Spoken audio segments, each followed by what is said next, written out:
సభాధ్యక్షత వహిస్తున్న పెద్దలు గౌరవనీయులు రాజనర్స్ గారికి మరి పేర్లు తీసుకోవాలన్నా అందరు ఏమనుకోరు కదా. వేదిక మీద ఉన్న పెద్దలు, ముఖ్యంగా మొన్న జరిగిన ఎన్నికల్లో కష్టపడి పనిచేసినటువంటి మా సర్పంచులు, కౌన్సిలర్లు, ఎంపీటీసీలు, కార్యకర్తలు, 100 ఓట్ల ఇన్ఛార్జీలు, బూత్ కమిటీ సభ్యులు, గ్రామ శాఖ అధ్యక్షులు, మా అక్కా చెల్లెళ్ళు, యువజన విద్యార్థి విభాగం నాయకులు, స్థానిక సంస్థల ప్రజాప్రతినిధులు, కోఆపరేటివ్ చైర్మన్లు, డైరెక్టర్లు, మార్కెట్ కమిటీ, ఆత్మా కమిటీ చైర్మన్లు, డైరెక్టర్లు, సహకరించిన మా జర్నలిస్టులు, ప్రతి ఒక్కరికి పేరు పేరున నేను హృదయపూర్వకంగా నమస్కారం తెలియజేస్తా ఉన్నా. ఈ మీటింగ్ ముఖ్యంగా మీ అందరికీ కృతజ్ఞత చెప్పాలి, మీ అందరికీ ధన్యవాదాలు చెప్పాలనే మీటింగ్ పెట్టుకున్నాం. యాక్చువల్గా మొన్ననే పెట్టుకుంటే ఆ రోజు ఒకరోజు డేట్ కూడా పెట్టినాక ఏమన్నారంటే అందరు అయ్యప్ప పోతున్నారు, మనోళ్ళు మాలేసిండ్రు, సంక్రాంతి పండుగ ముంగట ఉండట్లేదన్న, పండుగ తర్వాత పెట్టండి అని మన నాయకులు కొంతమంది కోరితే దీన్ని మనం కొద్దిగా వాయిదా వేసుకొని వాళ్ళు పెట్టుకున్నాం. నిజంగా మొన్న జరిగిన ఎన్నికల్లో మీరందరూ కూడా మీరే నన్నుగా భావించి మీరే అభ్యర్థిగా పనిచేసి 82,000 మెజార్టీ తెచ్చిపెట్టిన మీకు నేను శిరస్సు వంచి నమస్కారం తెలియజేస్తా ఉన్నా. అంత ఈజీ కాదు.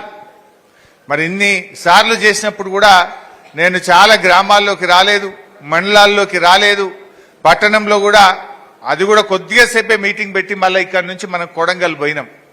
కానీ చాలా మంది నాయకులు, కార్యకర్తలు, మరి ప్రతి ఒక్కరు కూడా ఎంతో బాధ్యతతో పనిచేస్తున్నారు.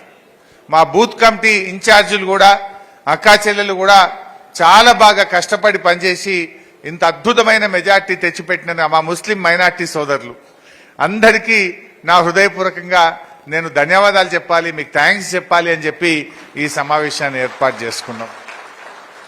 చాలా గ్రామాల్లో కూడా ఏమైనా చిన్న చిన్న ఇబ్బందులు వచ్చినా సర్ది చెప్పినారు. మండల నాయకత్వాలు కూడా కష్టపడి గ్రామాల్లో తిరిగినారు. అందరూ కూడా మంచి టీం వర్క్ చేసి మంచి మెజార్టీ మనం సాధించాం. సరే, ఈరోజు దురదృష్టవశాత్తు ప్రభుత్వం రాలేదు. అంత మాత్రాన మనం బాధపడాల్సిన అవసరం లేదు. ప్రజలు గొప్పవాళ్ళు, ప్రజల తీర్పును మనం శిరసా వహించాలి. సరే, మన పార్టీకి ఇది కొత్త కూడా కాదు. కేసీఆర్ గారు తెలంగాణ ఉద్యమంలో ఎన్నో ఒడిదొడుకులు ఎదుర్కొన్నారు. కొన్నిసార్లు గెలిచాం, కొన్నిసార్లు ఓడిపోయాం.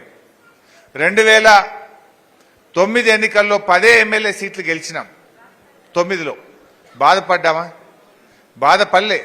అయ్యో 10 వచ్చినాయి, ఇక భవిష్యత్తు లేదు అని ఒకవేళ కేసీఆర్ గారు అనుకోని ఉంటే ఇవాళ తెలంగాణ రాష్ట్రం వచ్చిండేదా? ఈ రాష్ట్రం ఏర్పడేదా? దయచేసి మీరు ఆలోచించండి. అంటే మనం పూల బాటలు చూసాం, ముళ్ళ బాటలు చూసాం, విజయాలు చూసాం, అపజయాలు చూసాం. అంతేగాని దియాల కూడా మనం పెద్ద బాధపడాల్సిన అవసరం లేదు. వాస్తవానికి మనకు రాష్ట్రం మొత్తంలో చూస్తే 1.8% ఓట్లు మాత్రమే తక్కువ వచ్చినాయి. మొత్తం తెలంగాణలో 4 లక్షల ఓట్లు మనకు వచ్చుంటే గవర్నమెంట్ మనది. అంటే మనమేమి ప్రజలు పూర్తిగా తిరస్కరించిన సందర్భం కాదు. దగ్గరికి వచ్చి కొద్ది మెజార్టీతో మనం 1.8%తో ఇవాళ ప్రభుత్వాన్ని కోల్పోయాం. దాదాపు 39 ఎమ్మెల్యేలు గెలిచాం. మనం మంచి అద్భుతమైన విజయాలను కూడా మనం సాధించాం. అయితే ఈ 1.8%తో మిస్ అయినాం కదా, ఇక్కడికేదో అయిపోయిందని మనం బాధపడద్దు. తప్పకుండా భవిష్యత్తు మనకు ఉంటుంది. చరిత్రలో మన దక్షిణ భారతదేశంలో 3ఓసారి ఏ ప్రభుత్వం రాలే. ఈసారి మనం తెచ్చుకుంటామేమో, హ్యాట్రిక్ కొట్టి రికార్డు సృష్టిస్తామో అని అనుకున్నాం. కేరళ కానీ, తమిళనాడు కానీ, ఆంధ్రప్రదేశ్ కానీ, మరి కర్ణాటక కానీ ఎక్కడ కూడా 3ఓసారి వరుసగా ఒక ప్రభుత్వం వచ్చిన సందర్భం మన దక్షిణ భారతదేశంలో లేదు. సో మనం 2 సార్లు అయినా 3ఓసారి కూడా వస్తుంది అనుకున్నాం. సరే, రాలేకపోయాం. మొన్న హైదరాబాద్లో కూడా కార్యకర్తల మీటింగ్ జరిగింది. కొంతమంది మా గౌరవ సర్పంచులు, కౌన్సిలర్లు కూడా అయ్యో మమ్మల్ని పిలవలేదని బాధపడ్డట్టు తెలిసింది. వాస్తవానికి ఏంటంటే ఆడ 400 మందితోనే మీటింగ్. ఒక పార్లమెంట్ కాన్స్టిట్యున్సీకి 400 మంది అంటే నియోజకవర్గానికి 60 మందినే రమ్మన్నారు.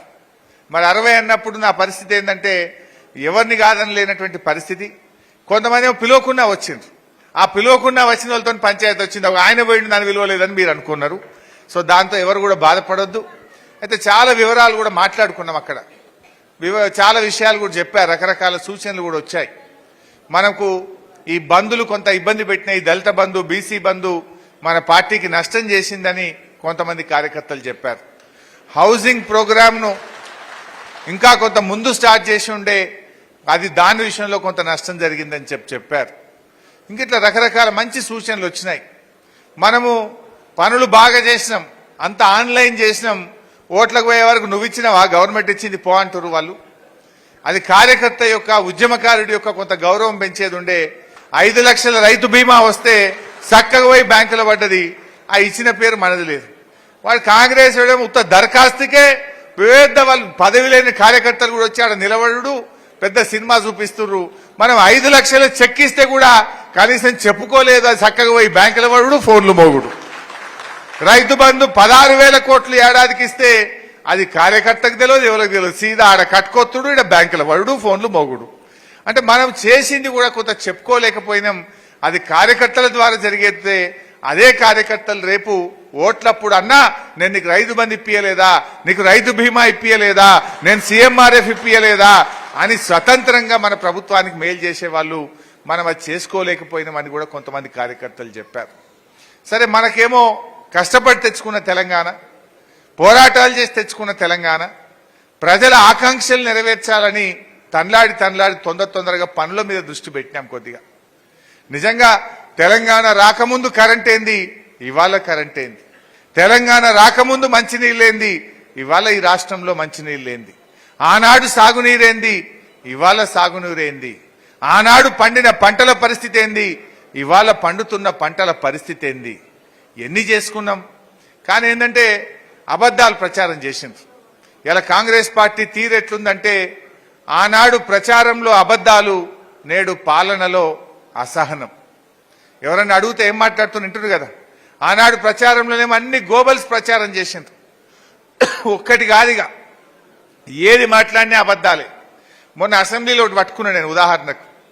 ఏమయ్యా మీరు ప్రగతి భవన్లో 150 బెడ్రూమ్లు ఉన్నాయంటివి, స్విమ్మింగ్ పూల్ ఉందన్నదంటివి, ఎందెందో చెప్పిర్రు కదరా భయ్ ఎలక్షన్లల్లా. ఇప్పుడు బట్టి విక్రమార్క గారు నువ్వే పోయి అందులో ఉంటున్నావు కదా, ఎన్ని ఉన్నాయో చెప్పవయ్యా ఇప్పుడు అని అడిగిన. నవ్వుతురు తప్ప లేచి మాట్లాడతలేరు. అంటే అబద్ధాలు చెప్పినామని వాళ్ళకి అర్థమైపోయింది. ఆనాడు దావోస్కు పోతే ఏ దండగా ఇది వేస్ట్ అన్నారు. మళ్ళీ ఇవాళ వాళ్ళే మనకంటే ముందుకిరు దావోస్కు. ఒక ఇండస్ట్రీస్ మినిస్టరే కాదు, ముఖ్యమంత్రి కూడా పోయిండు దావోస్కు. ఆనాడేమో మనం పోయి పెట్టుబడులు తెస్తే ఇదంతా ప్రచారం దండగా అన్నారు. మరి ఇప్పుడు మీరు చేస్తున్నది ఏంది, దండగనా మరి? అంటే ఇట్లా అనేక రకాల అబద్ధాలు చెప్పి వాళ్ళు అధికారంలోకి వచ్చారు. బట్ ఏది ఏమైనా నిజం నిలకడ మీద తెలుస్తుంది. ఏమైపోయింది, ఆ యూట్యూబ్ ఛానల్ సగం కొంపముచ్చినాయి మనకు. ఆ ఊర్లలో ఒకటే ఫోన్లు చూసుడు, అది నిజమేందో అబద్ధమేందో కానీ దాని ప్రభావం కొంత వడిపాడైంది. సో ఇప్పుడు ఏమైంది, జనరల్గా కూడా మన తెలంగాణలో సామెత ఉంటుంది, అబద్ధం గడప దాటక ముందే నిజం గడప దాటక ముందే అబద్ధం ఊరంతా చుట్టొస్తుందట.